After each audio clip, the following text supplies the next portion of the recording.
Warga slum ditembak di jalanan karena gagal bayar uang perlindungan besar. Ironisnya, pelakunya adalah aparat yang mengaku pelindung rakyat. Bandar narkoba yang gagal menjual barang haram pun dibunuh tanpa ampun oleh aparat ini, lalu hartanya dirampas. Berdalih melindungi sipil, mereka justru menjarah kekayaan slum Rio de Janeiro sesuka hati.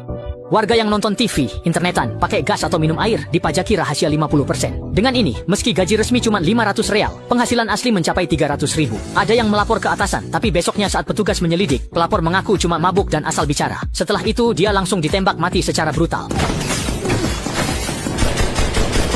Milisi ini beraksi demi perlindungan bos besar. Mereka berpesta demi suara gubernur. Bagi gubernur asal terpilih kembali, geng kriminal atau polisi korup adalah teman. Akibat pembiarannya, hanya satu komunitas di Rio yang belum dikuasai karena merupakan markas geng. Tak mungkin mereka merebutnya sendiri. Agar pemerintah mengirim pasukan elit dan publik setuju, milisi bersenjata dan bertopeng itu santai menerobos kantor polisi setempat. Mereka menguras habis semua senjata dan amunisi di dalamnya. Setelah itu, mereka menjebak geng kriminal dengan menuduh merekalah pelakunya. Kini, pengiriman pasukan elit oleh gubernur untuk memberantas kejahatan pun menjadi sesuatu yang seolah-olah mengikuti kehendak rakyat. Selanjutnya, mereka mengendarai kendaraan lapis baja anti peluru dan dengan garang menerobos masuk ke wilayah yang dikuasai geng kriminal, menandai dimulainya pembantaian besar-besaran yang akan segera terjadi.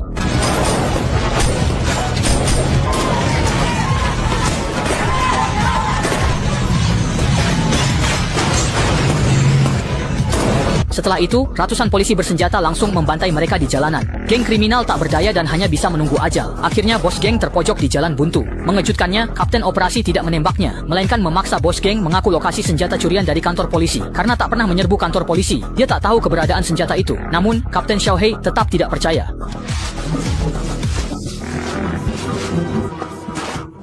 Namun, tepat ketika mereka hendak menginterogasinya lagi, Odin menembak mati pemimpin geng tersebut karena takut perbuatan jahat mereka akan terbongkar oleh kapten. Akan tetapi, kapten berkata, "Benda apa sih ini? Apakah kamu gila? Orang ini bos Moore dan dia mau menembakku. Selamat, ini adalah karya yang luar biasa dari Moore."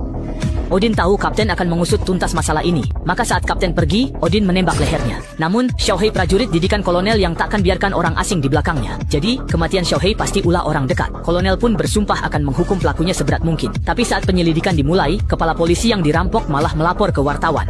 Dia mengenali penyerang kantor polisi dari sepatu bot militer dan istilah gudang senjata yang mereka gunakan. Yakin mereka pasukan paramiliter pimpinan Odin. Kepala polisi pura-pura tidak tahu agar keluarganya selamat. Namun, wartawan yang penasaran mengintai siang malam hingga menemukan gudang Odin di daerah kumuh. Mereka pun mendapati nomor seri senjata kelompok itu telah dihapus. Dia curiga ini senjata yang hilang dari kantor polisi. Saat pasukan pergi, keduanya menyelinap ke gudang. Namun, anak buah Odin kembali karena lupa sesuatu. Kedua jurnalis menemukan bukti korupsi militer dan polisi, lalu melapor ke produser. Tak disangka, polisi militer bersenjata tiba-tiba mengepung mereka. Sontak mereka bingung, tak sadar bencana besar menanti. Menangislah sepuasmu. Lalu polisi militer. Usai bergantian menodai gadis itu, mereka membakarnya hidup-hidup. Untuk menutupi identitas, mereka mencabut semua gigi sang jurnalis. Namun tak disangka, telepon terakhir jurnalis itu telah disadap intelijen. Saat sang kolonel mendengar rekamannya, ia segera mengambil pistol karena sadar muridnya, Xiaohei, juga korban polisi korup ini. Namun saat membawa rekaman itu keluar, pejabat tinggi datang memusnahkan bukti. Hal ini membuatnya sangat ketakutan. Rekaman itu berisi bukti kolusi, kejahatan berat, dan korupsi sistemik di sekitarnya. Kolonel pun menelepon mantan istrinya yang suaminya menerima telepon jurnalis. Kini, semua saksi jadi target pembunuhan kelompok kriminal. Karena telepon tak tersambung, sang kolonel hanya bisa bersembunyi di dekat rumah produser itu. Namun 2 jam kemudian, yang datang justru sebuah krisis. Begitu Putra, mantan istri dan produser acara itu tiba di rumah, 2 pembunuh bersenjata pistol juga ikut muncul.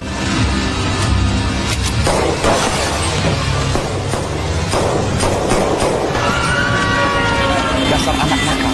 Dasar anak nakal.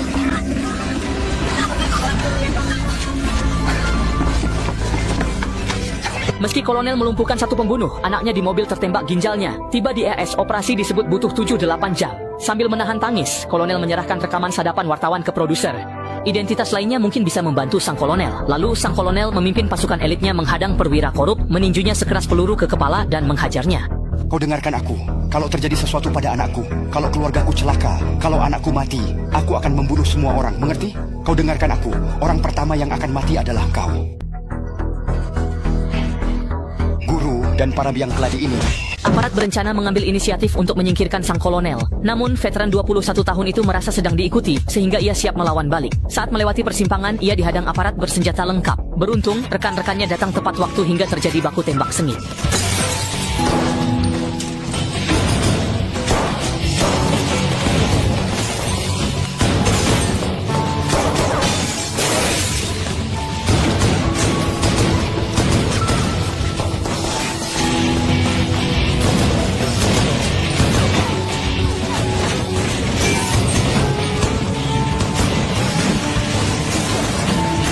Pria itu bernama Ines, bukan hanya pemimpin pasukan elit, tapi juga menjabat sebagai kepala dinas intelijen. Ia diburu karena punya bukti korupsi banyak birokrat di Rio, Brasil.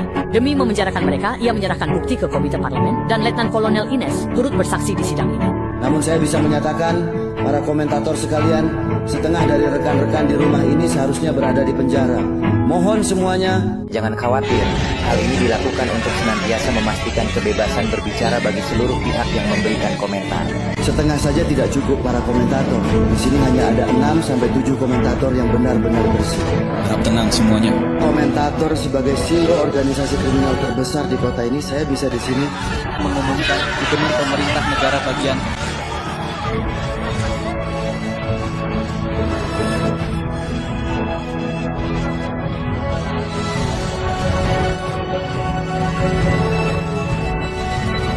Kesaksian selama 3 jam berhasil menjatuhkan banyak pejabat korup di Rio. Dalam 3 jam itu, Nes secara langsung melemparkan bom besar ke dalam sistem korup tersebut. Dan bom inilah yang memicu aksi penutupan kasus kejahatan terbesar dalam sejarah Rio. Sampai di sini, film pun berakhir.